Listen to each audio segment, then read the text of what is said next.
L'aide semblable, c'est une femme douce qui est capable d'apaiser la colère de son mari. Elle ne doit pas dire « aujourd'hui tu dois voir dans cette maison ». Elle ne doit pas gérer les problèmes avec la colère, car la colère amène toujours la colère. Elle doit être gentille, elle ne doit pas être dure, parce que là on ne parle pas de dame de fer, mais d'une aide semblable.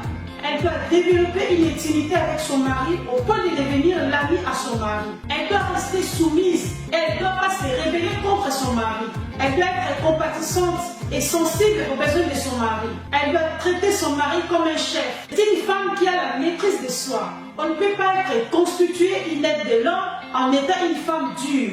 On doit être soumise à son mari pour être une aide semblable. Lorsqu'elle veut remettre son mari dans les rails, elle doit le faire en douceur.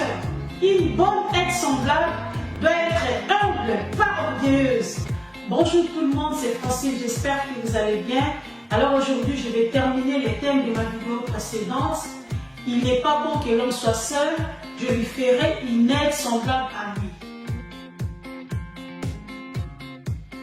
À la première partie, nous avons déjà parlé de l'homme et pourquoi il est important qu'il ne reste pas seul.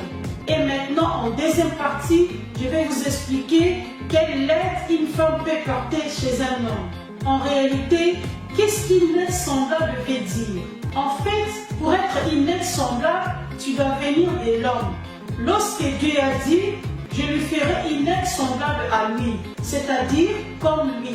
L'aide semblable que Dieu parle n'indique nullement un état d'infériorité. Ne signifie pas aussi une servante ou une esclave, mais décrit une personne plus forte qui soutient quelqu'un dans le besoin. Normalement, pour aider une personne, il faut être égal ou supérieur à la personne. Ainsi, la femme est appelée à être un appui et un secours pour son mari. Ce n'est pas comme les autres pensent qu'une aide représente quelque chose qui est synonyme d'infériorité. Nous devons savoir qu'une aide n'a rien à voir avec l'infériorité, ni la dépendance de la femme vis-à-vis de l'homme. Mais l'aide a le sens d'une force supérieure. Dieu savait que l'homme aurait besoin d'une compagne qui pourrait lui apporter assistance. Une femme, c'est l'image et les reflets de son homme. Si elle est l'aide semblable, c'est par rapport aux idées de l'homme. Elle doit aider et seconder son mari dans tous les domaines de la vie, que ce soit dans le foyer, spirituellement, dans les projets et en toutes choses de différentes manières. Par la douceur, les conseils, les réconforts dans les épreuves, les soutiens moraux, affectifs, etc. A-t-on qu'une aide semblable? Elle doit avoir le même langage, la même vocation avec son mari, parce qu'on ne peut pas être une aide semblable pour venir s'opposer aux idées de son mari. La femme doit savoir qu'elle a été formée en second, puis qu'elle a été tirée à partir de l'homme, mais elle est en aucun cas inférieure, elle est plutôt son égale. Nous devons prendre en exemple la manière dont Dieu vient pour se constituer d'une aide pour l'homme. Ce n'est pas pour lui donner un coup de main afin de pouvoir mieux réaliser ses projets, mais pour le rendre puissant. C'est de la même manière la femme vient pour rendre l'homme puissant. Elle est venue rendre puissant le mot aide pour lui conférer l'essence des forces supérieures. Nous allons maintenant voir les attentes de l'homme chez la femme et les qualités de la véritable femme qui peut être aide semblable. Je souhaite d'abord clarifier que c'est l'homme qui est responsable du mariage et la femme est juste aide semblable. C'est le mari qui conduit. En fait, la femme est venue juste pour compléter ce qui manquait à l'homme. En effet, la femme a beaucoup de capacités qui ne sont pas égales à celles de son mari. Elle est de nature calme, aimable, tendre, amoureuse. Elle est là pour donner vie. L'aide semblable, c'est une femme douce qui est capable d'apaiser la colère de son mari. Elle ne doit pas dire « aujourd'hui tu dois voir dans cette maison ». Elle ne doit pas gérer les problèmes avec la colère, car la colère amène toujours la colère. Elle doit être gentille, elle ne doit pas être dure, parce que là on ne parle pas de dame de fer, mais d'une aide semblable. Elle doit développer une intimité avec son mari au point de devenir l'amie à son mari. Elle doit rester soumise. Elle ne doit pas se rébeller contre son mari. Elle doit être compatissante et sensible aux besoins de son mari. Elle doit traiter son mari comme un chef. C'est une femme qui a la maîtrise de soi. On ne peut pas être constitué une aide de l'homme en étant une femme dure. On doit être soumise à son mari pour être une aide semblable. Lorsqu'elle veut remettre son mari dans les rails, elle doit le faire en douceur. Une bonne aide semblable doit être humble, pas orgueilleuse. Les chefs, c'est l'homme. La femme, c'est le sous-chef. Donc, quand l'homme a fini de parler, c'est là où toi tu dois parler. Ce n'est pas que l'homme a qu'une seule parole et toi tu détiens déjà 10. Flèche par flèche, tu parles jusqu'à ce que c'est toi qui as les derniers mots. Évitez des discussions qui vous amènent nulle part. Il faut privilégier les dialogues. Normalement, une aide semblable doit toujours chercher les compromis, toujours trouver la solution pour avancer. Elle doit faire en sorte que ça marche.